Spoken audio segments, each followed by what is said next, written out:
everyone, on this fine and rainy day. I'm going to call this to order. And we're privileged to have the invocation by Chaplain Don Jackson, who's the Veterans of Foreign War of the United States of America chaplain. Come on forward.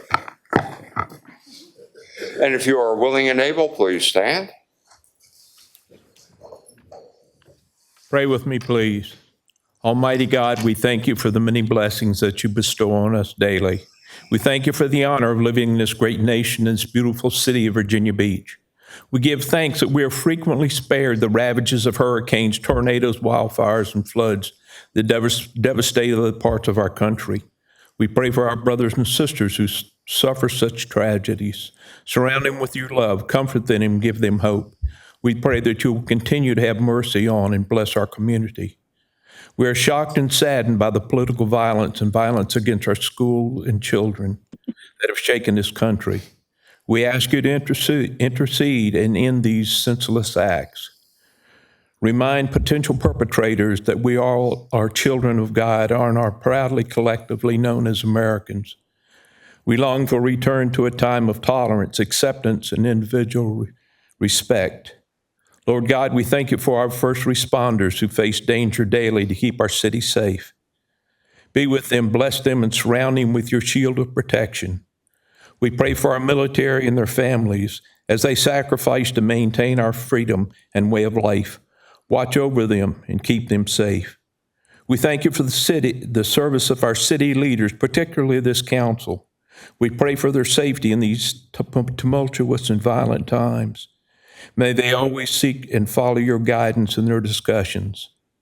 May their decisions be based not only on the benefit of our city and its citizens, but whether they are acceptable in your eyes.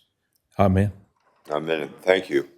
And we may have a moment of silence for all of those who paid the ultimate price to keep our city and our nation safe.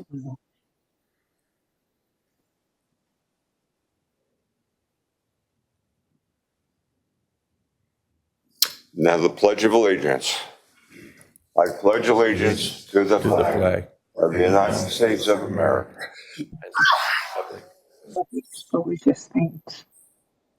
God, indivisible, with liberty and justice for all. Okay, thank you. Madam Clerk, do we have a roll call? Yes, Your Honor, all present, including Vice Mayor Wilson and Councilmember Ross Hammond, who are participating virtually via WebEx. Welcome to our virtual council people. Thank you for. At this time, I'm going to ask for a motion for the certification of the closed session. So moved. Second. Okay.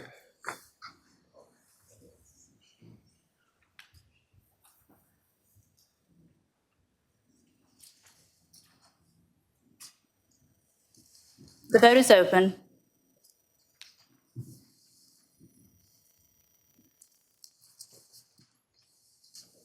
By a vote of 9-0 with let me ask this. Vice Mayor Wilson, Councilmember Ross Hammond, would you all just like to abstain on the closed session? Yes, please. Okay. Councilmember Ross Hammond?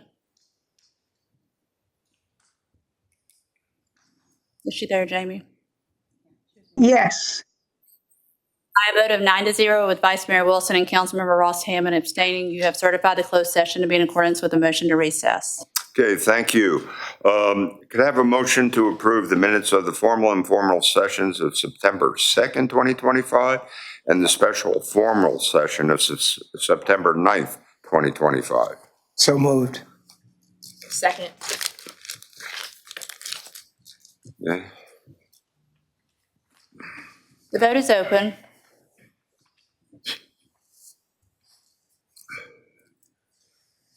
Councilmember, thank you. Vice Mayor Wilson, may I have your vote? Yes. Councilmember Ross Hammond, may I have? Yes. 11-0 with the verbal votes of Vice Mayor Wilson and Councilmember Ross Hammond. You've approved the minutes as submitted. Okay, thank you. The Sister Cities Association of Virginia Beach postponed due to inclement weather. So before we get to the consent agenda, I'm going to read the script for speakers. I want to remind everyone that the City Council speaker policy that allows certain representatives of group to speak for 10 minutes applies only to planning items. All other speakers, whether speaking individually or on behalf of a group, will have up to 3 minutes to speak on any single item. Speakers are reminded that comments during the formal session of the meeting must be limited to the subject of the item that is being considered by the council at the time you are called. For items placed on the consent agenda, a speaker will have up to 3 minutes to address any single item. If a speaker wishes to speak on multiple consent agenda items, the speaker will have a cumulative total of 6 minutes to address those items.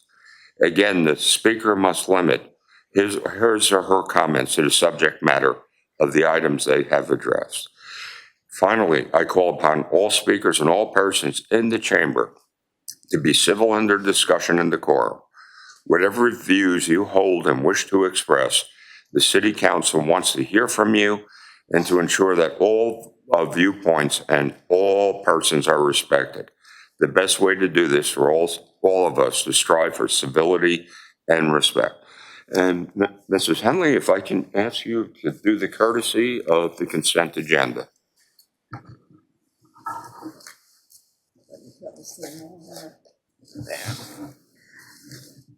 For the ordinances that will be on consent, number 1, the ordinance to add Ocean Hills neighborhood to City Code sections 21-382, 21-353, and 21-384, and extend the sunset date to April 5th, 2029, regarding the residential permit parking in the historic Cavalier Shores neighborhood. Item 2, an ordinance to authorize the city manager to execute a sub-grant agreement to accept and appropriate $8,775 from the Virginia Department of Historic Resources, DHR, to the fiscal year 2025-26 Planning and Community Development Operating Budget, and authorize a $8,775 grant match, Ray, the update of National Register of Historic Places nomination for the U.S. Coast Guard Station, SeaTac Life Saving Station. Item 3, an ordinance to accept and appropriate $669,568 from Federal Emergency Management Agency, FEMA, to the fiscal year 2025-2026 Fire Department Operating Budget, Ray Administration of Virginia Task Force 2. Item 4, an ordinance to accept and appropriate $216,870 in aid to localities grant funding from the Virginia Department of Fire Programs to the fiscal year 2025-26 Fire Department Operating Budget, Ray Training, construction of training centers, firefighting equipment, and protective clothing. Item 5, an ordinance to accept and appropriate $51,129.38 and $1,533.88 from Federal Emergency Management Agency, FEMA, to the fiscal year 2025-26 Fire Department Operating Budget, Ray Virginia Task Force 2, mobilization for the floods in Texas. Item 4, Virginia Beach Residences, LLC, Baker Road Properties, LLC. Did I turn 2 pages? I did. Pardon me. Go back. This is ordinances, item 6. An ordinance to accept and appropriate $22,500 from the sale of equipment to the fiscal year 2025-26 Fire Department FEMA Administrative Grant, Ray, the purchase of replacement vehicle for Virginia Task Force 2, the rolling stock fleet. Item 7, an ordinance to accept and appropriate $17,063.75 and $511.91 from Federal Emergency Management Agency, FEMA, to the fiscal year 2025-26 Fire Department Operating Budget, Ray Virginia Task Force 2, for the mobilization for Tropical Cyclone Erin.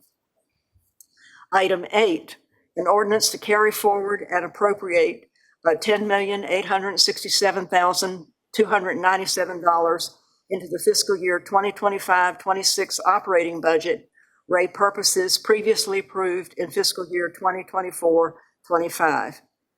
Item 9, and this will defer for 90 days to December 9th, Ashton Builders 1 LLC for a certificate of appropriateness, an appeal of historical review board decision on the application to modify number 25-12 to install white vinyl fencing, which was denied at 2508, 2524 Peaceful Lane in District 2.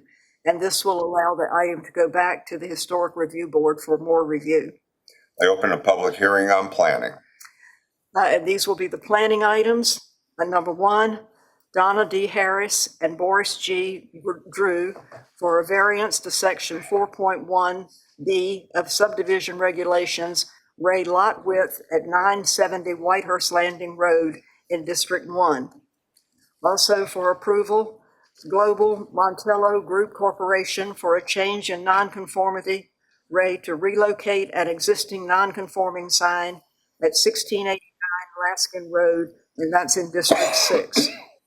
Item 3, also for approval, Michael L. McGlynn and Tracy R. McGlynn for a change in nonconformity, Ray adding a front porch and a second-story addition with a balcony to an existing single-family dwelling at 311 35th Street, and this is in District 6.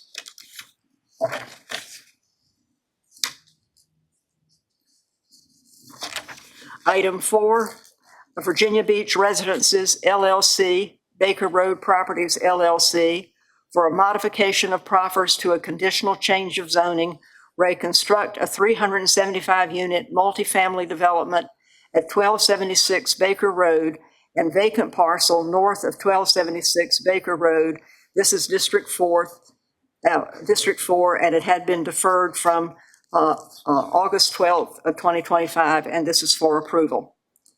Also, item 5 for approval, VB FBDC LLC, doing business as Funny Bone Draftcade / Pembroke Square Associates LLC, for a special exception for alternative compliance, Ray install a 91 square foot sign at 4554 Virginia Beach Boulevard, Suite 100, and this is District 9 for approval. Also for approval, item 6, Charlotte Hassan CEC Family Trust for a conditional use permit, Ray a short-term rental at 213 4th Street in District 5 for approval. Item 7, also for approval, David and Deborah Dowdy and David Wayne and Deborah M. Dowdy for a conditional use permit, Ray a short-term rental at 423 21st Street, and this is District 6.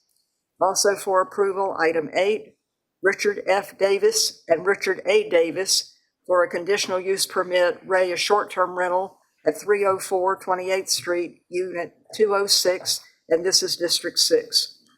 Item 9, also for approval, an ordinance to amend city zoning CZO section 2404, Ray Western Campus Overlay District.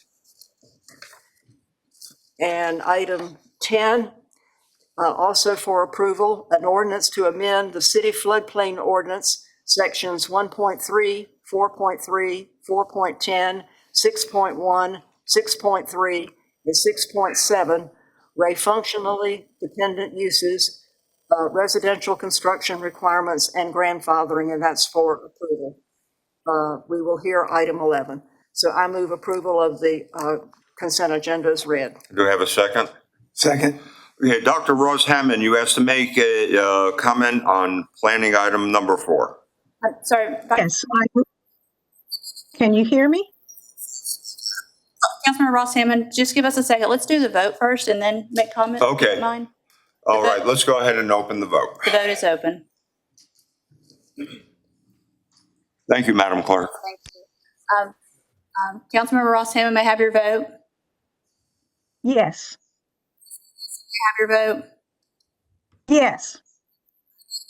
0, you have approved the consent agenda as read by Councilmember Henley. Did you get my vote? Yes, ma'am, thank you. Okay, Dr. Ross Hammond. Yes. I would like to applaud Mr. Beeman and the Virginia Beach Residents LLC developers who took my suggestion seriously about including attainable affordable housing within this development. They went back to the drawing board and after a 30 days preference came up and added a 7% to these multifamily units to address affordable and attainable housing. So I want to say to them, thank you. They give the perfect example for what we would like to see moving forward. Thank you. Okay, thank you all. That completes the consent agenda. Now we will hear item 11, ordinance to amend the 2016 Comprehensive Plan, Master Transportation Plan, removal of a portion of Southeastern Expressway and Greenbelt between Princess Anne and Hoodham Way, District 2. Do we have speakers? Yes, the first speaker is Lisa Murphy. After Ms. Murphy is Mike Ireland. Oh, welcome. Good evening, Mayor, Vice Mayor by phone, members of council and staff. For the record, my name is Lisa Murphy, normally here as a zoning attorney, but I'm here tonight as a citizen and as the chair of the Virginia Beach Development Authority. And I appreciate you all reappointing me to that body. I'm here tonight because we've got a very important matter for your consideration. Just 3 months ago, I know it's hard to remember, it was dry and it was incredibly hot, and we were in acoustical sheet metals facility. That was June 13th. We held an event. The governor and the Secretary of Commerce came down to Virginia Beach to announce the expansion of acoustical sheet metal. As I mentioned that day, acoustical sheet metal is a true Virginia Beach success story, as most of you know. 30 years ago, they were a small local business with just 8 employees. In the last 5 years, they have grown exponentially from their first building and innovation park of just over 100,000 square feet to a second phase with another 130,000 square foot building, which was completed just last year. At the June event, we announced with the governor that acoustical sheet metal would be further expanding in Innovation Park, and that expansion would double the size of their facility, taking it from about 230,000 square feet total to just under 500,000 square feet, and more importantly, nearly doubling the size of their workforce here in the city. When phase 3 and 4 are complete, acoustical sheet metal will employ nearly 900 employees, as I said, with just under 500,000 square feet of facilities in the city. We're fortunate, very fortunate, and that's part of the reason I'm here today, that acoustical sheet metal has chosen to grow their business in Virginia Beach, and we are proud of what that represents for the city and for its residents. We're also pleased to be able to provide acoustical sheet metal with additional land in Innovation Park to continue to grow and expand their successful business in our city. That's, having a business and having them have the area to expand is not a given. We've got to be able to compete with other cities, with other regions, with other jurisdictions. So we're very pleased that they've chosen to expand further in the city. As your staff report indicates, what we've requested is the removal of the Southeastern Parkway and Greenbelt Reservation that generally encumbers the land the VBDA has agreed to sell to acoustical sheet metal. And what this is about a 300-foot wide, approximately, reservation of land. It's not an easement, it's not a dedication, but it's a reservation for an area that the city may want to potentially use in the future. As the staff report also indicates, there have been significant changes to the development patterns in the area since the SCPG was put in place. Most notably in March of 2022, City of Virginia Beach and City of Chesapeake terminated their MOU, recognizing that there was never going to be a Southeastern Expressway. As you can see, we've got development around that.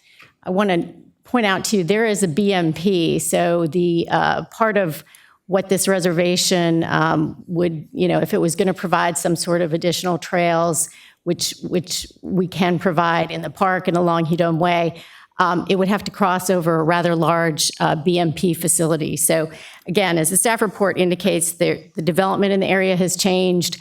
The city owns 4,000 plus or minus acres in the area. And so at this time, it's appropriate to remove the reservation from this particular parcel so that it can be used fully to benefit the citizens. I'm happy to answer questions that you have. I know economic development staff as well. Any questions at this point? Okay, thank you. Thank you. The next speaker is Mike Ireland. And after Mr. Ireland, we have one WebEx speaker. Welcome. Mayor, council members, thank you for allowing me to speak in favor of this amendment. I want to put a little bit of a human face to our company.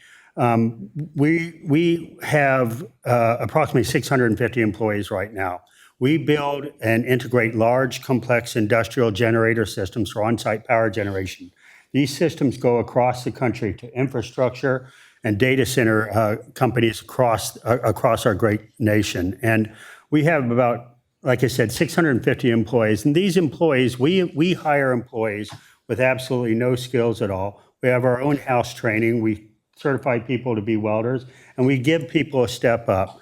We have employees that are project managers. We have employees that are welders, electricians, engineers, accounting people, HR experts. We have across the gamut of employment in this company. And I want to make sure that you don't think we're just a small manufacturing business that just has unskilled labor. That's been said before, but that's not the case. We have about 650 employees, but when we started, about 2000, I came to the company and we were 8 guys in a junkyard. You might remember that old Gill Steel building with that big concrete mountain. Well, we had 1,000 square feet of space in that building. We often had trouble even paying ourselves. So, we would pay the vendors, we'd save a little money. Eventually, we bought some property in the London Bridge Industrial Park.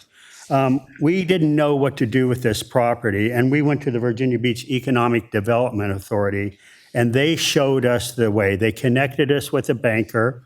They helped us build the building. They gave us performance metrics to make payroll and taxes and all that kind of thing. And we met those performance metrics. And then we built a second building, hired another 40 employees. We met those metrics. Then we built a third building on that property, more metrics. We met them all and exceeded them in many cases. In about 2019, Margaret Shire, our CEO, who is here today, and an investment group came and they believed in us. They invested in us, and we are able to grow. We built our first facility, as stated, in about 2020, and that gave us about 350 employees there. As the economic development representative mentioned, we had Governor Youngkin here a few weeks ago, and he cut the ribbon on this new facility that we want now. The city of Virginia Beach has believed in us and has invested in us for over 25 years. We have met the metrics that you've asked us to do, and we have employed people across the employment spectrum. They have partnered with us, and we have, asked the city to allow us to grow from that small company of 8 guys to the 650 employees that we have now. I think our timer is off a little bit. If you can do a quick wrap. Okay, good. I'm sorry, just Mayor. asking for your help to allow us to grow more, hire another 350 employees, and keep our success story going. Thank you. Mhm. I'm sorry, Mayor, I didn't realize he was the applicant when he signed up, so I'd only given him 3 minutes. Oh, okay. Okay. Okay. Does he want to you want him to have more time? But it's up, you as, we can give him more time? Yes, he is the applicant. He didn't register Okay. as the applicant, but Do you need more time? No, sir, but I do appreciate, I really want to stress the fact that. Okay, come up, come up, you gotta come up and speak there. My apologies. Sorry. I watched a little button here, and I'm keenly aware of it. Oh, yeah, I saw the yellow. That's what made me do that. That's Okay. fine. But again, we have investment partners now that has helped us grow to the 2 facilities we have now. We're asking for another 250,000 square feet, another 350 employees. We feel like we have performed well in the last 25 years of our growth, and we want to continue performing in that way. But I really do want to say to the Virginia Beach Economic Development Group that they're the folks who taught us how to do this and helped us to do this, believed in us, invested in us, and I think they've got a return on their investment. Thank you very Thank much. you very much. Thank you, Madam Clerk. Thank you. Used to work for Dieter. Yeah, I remember him. He was very proud. Is there? The next speaker is Martha Thoreau. She is joining us WebEx. Ms. Thoreau, you are unmuted and may begin. Good evening. The people of Virginia Beach entrusted you with protecting their investments in this city. Before you tonight is a matter that calls for your unbiased attention, one that giving up a portion of the Southeastern Expressway Greenbelt Reserve for the benefit of one commercial developer. This land was amassed at taxpayers' expense for the purpose of transportation needs. And while it won't be used for an expressway, the Virginia Beach Planning Department has told you that there will likely be a need for a road in this area in the future. You gave the land to the VBDA back in January 2024. They now have agreed to sell it to this developer for $150,000. $150,000 for land that is irreplaceable. And on top of that, while you use the taxpayers' money to acquire it, the $150,000 will go directly to the VBDA, not the city.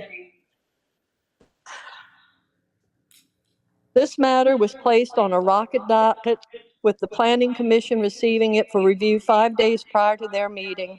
Similar to the silos apartment projects in the vicinity, it appears that the standard protocols may not have been followed. Additionally, the updated comprehensive plan indicates that the reserved land should remain with the city, but this provision was not included in the documents sent to the Planning Commission. Questions about the project's financing have also been raised, including by the treasurer of VBDA at last Tuesday's meeting. The reason for the accelerated timeline has not been clarified. It all smacks of smoke and mirror games and manipulations, and the citizens will be the loser again. I think an internal audit is called for, and perhaps a review by the Virginia State Attorney General. Thank you. Mayor, that's all the speakers, unless you would like to have Ms. Murphy or someone from Economic Development. Okay, would you like to come up and you clarify, the expediency part of this? If you all just state your name for the record, please. Natalie Gilmius, Deputy Director of Economic Development. In terms of the reason for this particular item being in front of you, after the announcement was made in June, the company began to continue their project with their banking institution. And the bank made very clear that they would not be able to secure financing as long as the reservation remained on the property. This was information that we received within the last 3 to 4 weeks, and we, as often do in economic development, try to meet the need of the market and respond with clarity on what the solutions could be, and speaking through the different processes that the city allows for, including going to the Planning Commission and now here with the City Council. Okay, are there any questions? Okay, thank you. Okay, all right, at this point, do I have a motion? So moved. Yeah. Move for approval. Second? Second. Now open for discussion. Mrs. Henley. Well, it's in my district, so I assumed that I was going to be able to have the first comment. This issue is one of the most difficult I've ever had to prepare for. Part of it is because we're not approving the conditional use permit for this business. What we're doing tonight is removing a section of right-of-way and then making it available for sale to this individual developer. So tonight we are changing our master plan. The normal process for amending the comprehensive plan and the master transportation plan has not been followed, and it's a major change to both plans. This has hastily come to us as it went before the Planning Commission last week without the proper consideration and public information. This issue was not on the initial agenda distributed for the Planning Commission meeting of September, but was hastily added on September 4th. And now on September 16th, it is before us for change. To remove a section of the right-of-way acquired by City Council to provide a transportation corridor across the city and to leave that issue vaguely to future staff consideration is not the way we should do such important planning acquisitions. City Council is a continuing body. Since the early 1980s, the City Council has recognized the importance of preserving a viable transportation corridor across the city. Since first proposed by Councilmember Bob Jones in the early 80s, which then became a part of a proposed roadway known as the Southeastern Parkway and Greenbelt, this has been a part of our master transportation plan. City Council was very concerned about preserving a transportation corridor during the rapid growth time of the 1980s. It became a major concern that such a corridor be preserved as undeveloped property. And as undeveloped property became available, the City Council purchased the property to keep it available for transportation in whatever project that might become. I can attest to the concern often expressed in City Council sessions about the amount of money that was being spent to preserve the corridor. But the ultimate understanding of the importance to have this option for the future kept the project going. As late as this current master transportation draft plan, which is dated August 20th of 2025, on page 16 are the words, quote, "Due to transportation purposes, it is important for the city to retain right-of-way from Holland Road to Indian River Road," and so forth. And that segment is shown on the map, and it includes this property. Now before us is proposed action to cut out a section of the corridor and in some method transfer that ownership to a private company for its development. Exactly what the earlier city councils went to great lengths to prevent. Now the Planning Commission item carries the request, quote, "Staff is requesting that a portion of the Southeastern Parkway and Greenbelt between Princess Anne Road and Udome Way be removed from the current master transportation plan. Precisely in that area, our current master transportation plan draft says we should retain the right-of-way. What will be left will be right-of-way with a big gap between the two sections. To have this left with a vague statement that staff will study other possible sections is not the way we normally do planning. We seem to be having conflicting staff requests. As early as this Wednesday and Thursday evenings, we have scheduled public sessions regarding the proposed comprehensive plan. This item needs to be deferred until the proper full consideration can be done. We simply cannot afford to make hasty decisions that will then be very costly to correct. And for that reason, I will not be supporting changing this comprehensive plan in this fashion. Okay, do we have anybody else? Yeah, Jennifer. Thank you, Mayor. Yeah, I've been going back and forth in my mind about it, and I've been asking questions of staff to understand how we got here. Some of the concerns Councilmember Henley mentioned. And so can you reiterate, because it was the way it was brought to us, my understanding of it is there's a financing need for the developer. And so because we've only recently learned about that need, and the timing of when things need to happen, that's why it's come to us so quickly. Can you just re-explain that, please? Of course. Thank you, Councilmember Rouse, for that question. So the banking institution of acoustical sheet metal, in terms of this project, if you've known about the data and the stats, it's a $45 million capital investment in this project. And to move forward with the actual construction of the 250,000 square foot facility, they need financing to do this. And working with a bank is a part of that process. The bank is not willing to move forward with financing this project without the reservation being removed. And that is something that you would want in terms of the company to move forward as quickly as possible. Delay is also in terms of cost and even the ability for this project to move forward in the city of Virginia Beach is also at risk. So, Mr. Mayor, I want to clarify.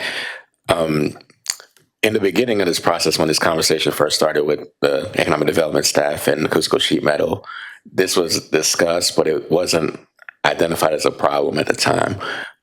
The team thought they could design around it, and they worked to design around it. It wasn't until after they got to meeting with their financiers that their financiers raised this as an issue, and their financiers raised this as an issue sometime this summer. Our team and their finance team and Cusco Sheet Metal tried to find different ways to solve it. They ultimately could not do it in a way that satisfied the financiers. So then it came to us as a request to remove the reservation so we can get this done.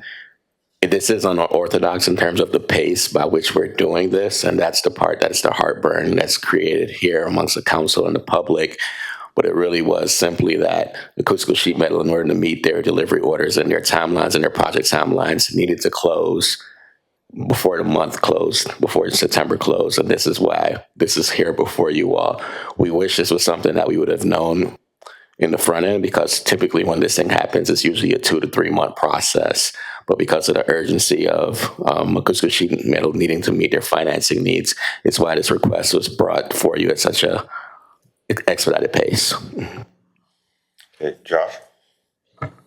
Thank you, Mr. Mayor. I'm trying to recall the conversations about the Southeastern Expressway, and because I know we recently decided to forego some of those areas, not this one, but in an amendment to the transportation plan. But I do recall that there, even with this portion of the right-of-way reserved, there are still considerable portions of property that we wouldn't have known where that road was going to go necessarily, would we? I mean, there would have been more acquisitions that would have had to have been made. There would have had to have been more planning, obviously, funding source, capital program, opened. And can you talk a little bit about that? Of course. Katie Shannon, Deputy Director of Public Works. So as Ms. Henley had stated, Southeastern Parkway has been in the Master Transportation Plan for quite some time. It's a conceptual alignment at this point. We previously had a capital improvement program to acquire property. That has since been closed out. The city owns a portion of the property along the alignment. The Navy military owns a portion, and some of it is privately held as well. So, as was stated earlier, it's a reservation at this point in a conceptual alignment. There is no current funding to move forward with design and construction of the Southeastern. We would have to get funding to start the design process, and as with all road projects, the alignment would be refined as the project moved into development. This section is owned by the city currently.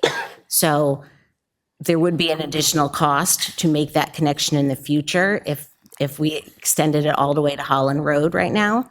But Public Works can do alternative alignments if needed, if council directs. So what I'm hearing from you is there even though it's just a reservation, there's not necessarily a plan to build this road in place right now. Correct.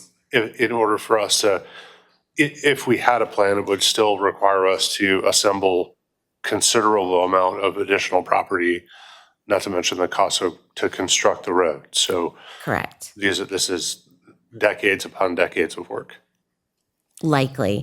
Okay. And originally there was 5 sections of the Southeastern, all the way from the Chesapeake City line to about Laskin Road area. Right now, there's one section left, which is Holland Road to Indian River.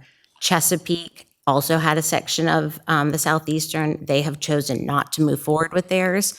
And it's kind of just right now in the master transportation plan as a conceptual alignment, if and when we chose to move forward. And finally, I watched the planning commission hearing on this, and I recall that the applicant had acquiesced to a shared use path alongside this project, because I know we heard from our active transportation advisory committee about, if there wasn't a road going to be there, to make sure that we preserve connectivity opportunities. Can someone speak to that concession that was made?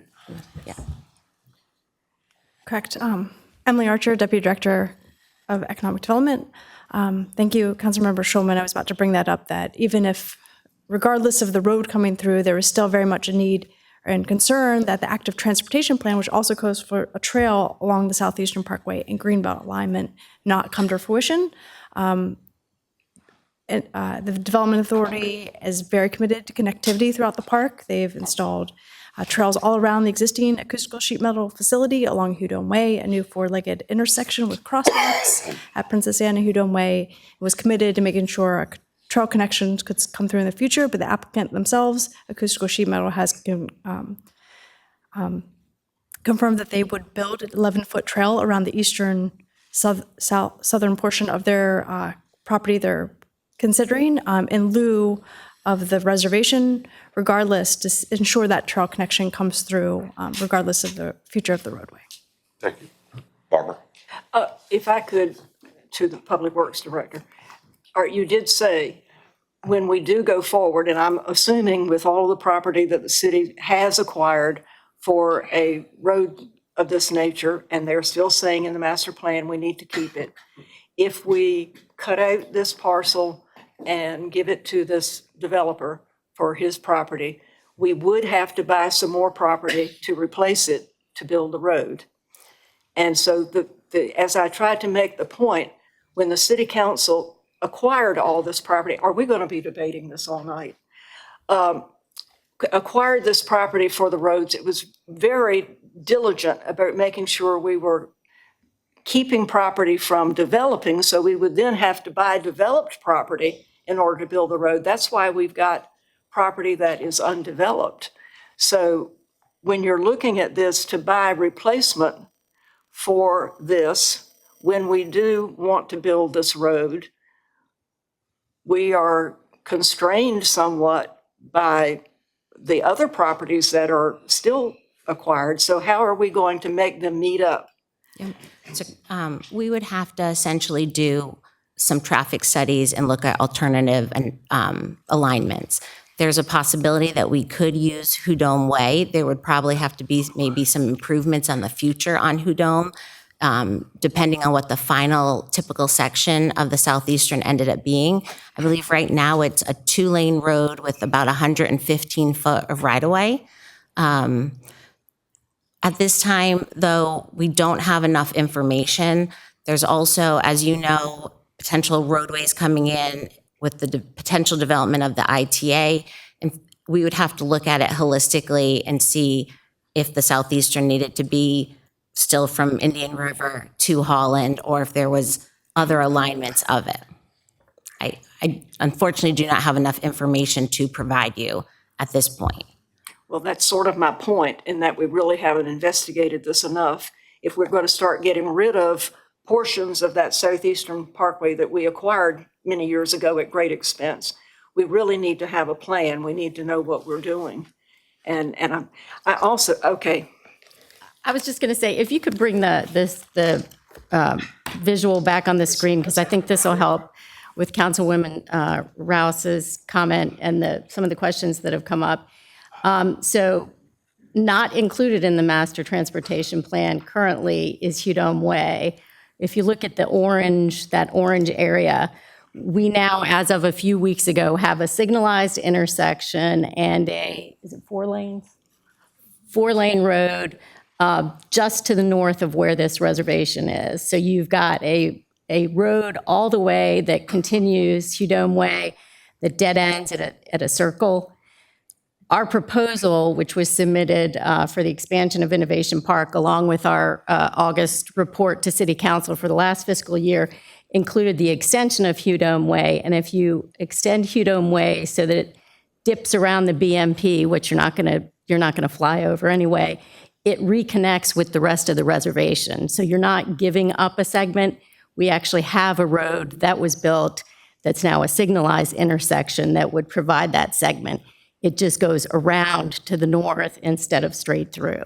And so I just wanted to make sure I pointed that out because I think it's important to understand that we already have a road section.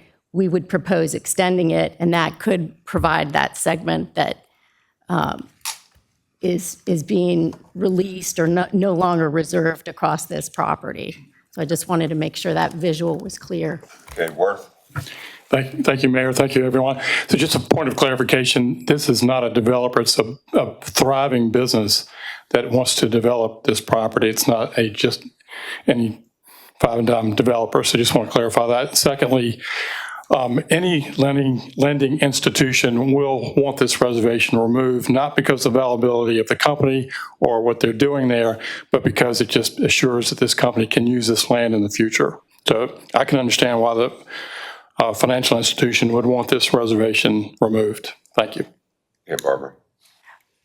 This is why my intent in my comments was to say, we have not vetted this parcel. We have not asked all the questions that need to be asked. And so that's what happens when we put something on a very fast track and not allow the time that it needs to have the full examination that something like this needs. This is changing our master transportation plan that we've had for many years for this area, and it's also changing the comprehensive plan, not in a fashion that we normally would think of changing it. And I started my comments by saying that this was a very difficult thing to address because what we were talking about is a particular use. And that use permit doesn't come to this body for approval until late October. Now, is that going to be a perfunctory, you've got to vote for it thing like this is? Because that's not coming before us until October. So why are we even talking about the business at this time?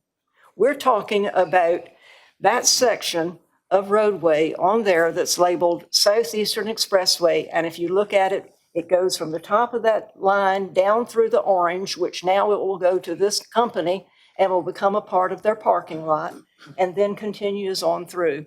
So as my comment said, how are we going to make up that difference when we cut this parcel out and do something else with it? We have not vetted this properly, and that's my point. We have hastily done this. We have brought this out of our process, and apparently this conditional use permit that we're going to hear in October is going to be very perfunctory. We might as well just go ahead and assume it's approved and not waste the public's time. Okay, Stacy. Ms. Murphy, I believe you said, and it shows on the map, that any future roadway that would ever been planned or contemplated would have to take into consideration this pretty major BMP. Correct, yeah. So I think that decision was already made that there's not going to be a major road coming through here. There's already a BMP, there's already development, or there's already items in here that would prevent that from happening.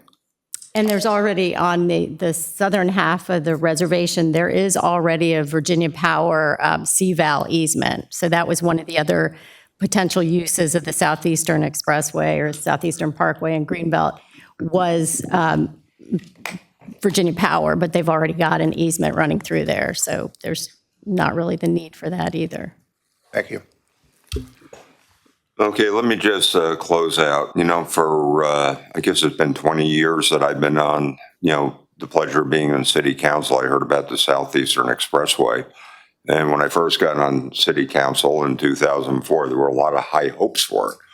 But then they went away. And I really don't see that as a foreseeable project in the future, especially if I'm not mistaken, Chesapeake is no longer going to be participating with it. And the thing is that, I think one of the things councils have to do is something we do in the Marine Corps, improvise, adapt, overcome, depending on the situation. When we have steel corporations, an IMS Gear, and Hermes, and then we have acoustical sheet metal, these are part of the DNA of what we are about. They employ people, but one of the things that if they didn't have deadlines that they had to honor, okay, we probably wouldn't be here. But the fact is we are here. And once again, this is not being pro-developer, this is being pro-business, it's being pro-employment. So at this point, let's open the vote. The vote is open. Councilmember Ross Hammond, may I have your vote? Yes. Thank you. Yes. Vice Mayor Wilson, may I have your vote?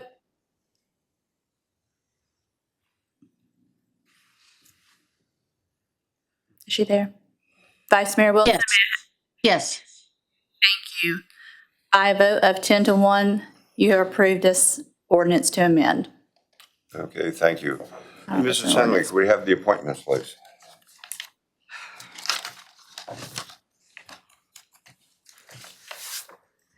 I'm sorry, is this what you gave me or?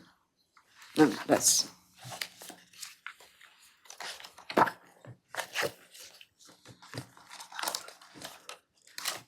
Can we do that? I'll tell you what, We'll do let's that. go ahead and we'll hold, can we hold the, Mrs. Henley can't find her list. Okay. Yeah.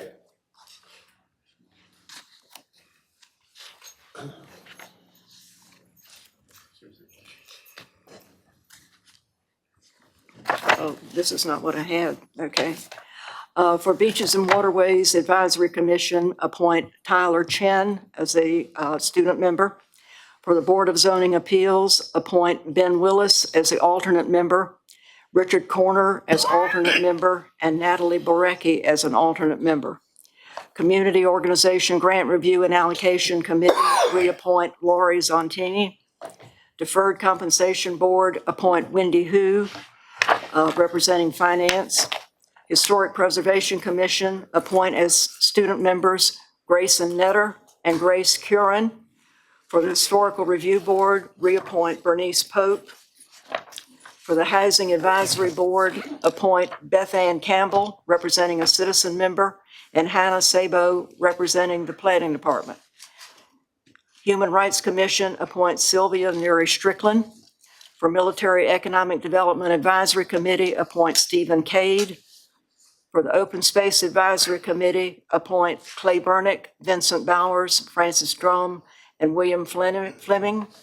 For the Public Library Board, appoint Samantha Hickey. For the Social Services Advisory Board, appoint Eric Marks and Heather Newton. For the Stormwater Appeals Board, appoint Douglas Smith. For the Virginia Cannabis Advisory Task Force, appoint Cavill Molyneux, representing a minority business council member. For the Wetlands Board, appoint Paul Holly as a full member and reappoint Stephen Ballard as an alternate member. I make these nominations, please. Okay, open the vote. The vote is open. Councilmember Ross Hammond, may I have your vote, please? Yes. Thank you. Vice Mayor Wilson, may I have your vote? Yes. Thank you. By a vote of 11 to 0 with the verbal votes of Councilmember Ross Hammond and Vice Mayor Wilson, you have appointed those as read by Councilmember Henley. Okay, thank you. Is there any old business to discuss? New business? Okay, thank you all. We are adjourned.